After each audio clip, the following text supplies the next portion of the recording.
Leksimizi tamamlaştırmaz elbette vatandaş. Endeki mavzumunda bugünkü sağış 2019 5. ayının 10.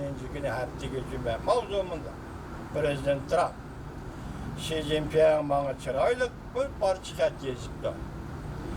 Yeni baş eliş okşaş yolga koyuldu dep görsetdi mavzulu haber 5. ayının 10.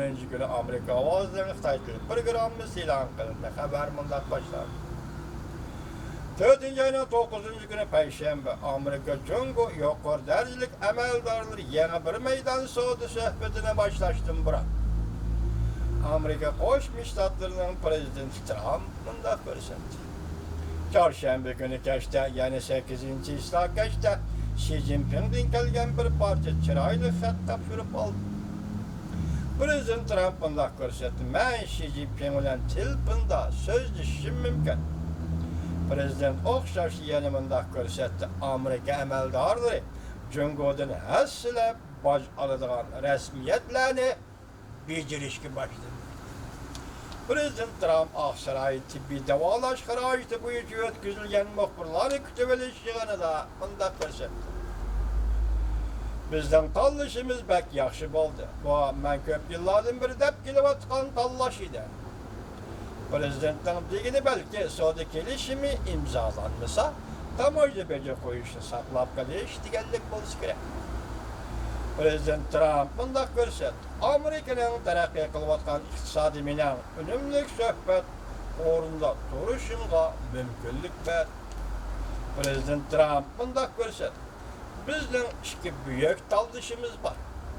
Uning biri bizning davlatimizda vaziyat intayin yaxshi. Shu kunlarda Amerika taraf Amerika Jungo savdo suhbati kelishim imzolaydigan umid vorliqni o'ttirg'i chiqargan edi. Lekin kelishim imzolaydigan umid vorliq yakshanba kuni o'tgan yakshanba kuni Prezident Trump tuyuqsiz TVT'da fikr qoldirib Jungodan import qilingan 200 milliard dollarlik Jungo tovarlarga 25%dan bosh qo'ydi hozir. Kelishim imzolashga umid bor edi, lekin shuni bosh qo'yishga majbur bo'ldi yoki e'lon qildi. Amerika Jungo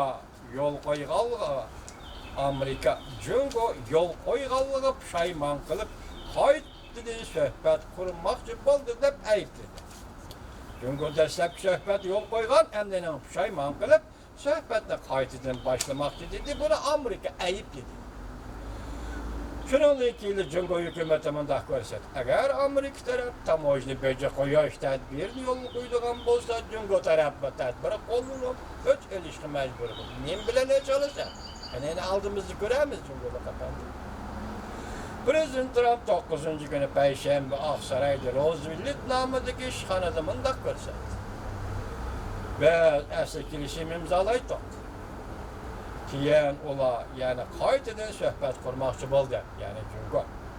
Prezident Trump bundaq ko'rsatdi. Bugun biz Jungoga hassilab tamoyil beja qo'yishga rasmiyat bejiryapmiz. Biz Jungoning tovar mollaridan intayin eg'ir bajaramiz. Prezident Trump bundaq ko'rsatdi. Xi Jinpingning xatini topshirib oldim. Men Xi Jinping bilan telefonda so'zlashishim mumkin. Prezident Trump bundaq ko'rsatdi. Rais Xi Jinping kelishim imzolash orzularini bildiribdi. Xi Jinping bana yozgan xatida birlikda tirishchilik ko'rsatib, bir ish qilaylik debdi. Prezident Trump bundaq ko'rsatdi. Ikki davlat balki bu hafta kelishim imzolashi mumkin. Prezident Trump bundaq ko'rsatdi. Balki shundoq qilishimiz mumkin. Ularning hammasi mushiyadi. Muavin vazirliği Jungoda hurmatli rahbarlarning biri hozir Washingtonda. Jungoning muavin vazirliği bilan Amerika Qo'shma Shtatlari moliya ministri Mnuchin va savdo vakili Leitzer Amerika sharq vaqti 9. kuni payshanba tushdan soat 5da suhbat boshlaydi. Prezident ta'kidlab bundaq ko'rsatdi.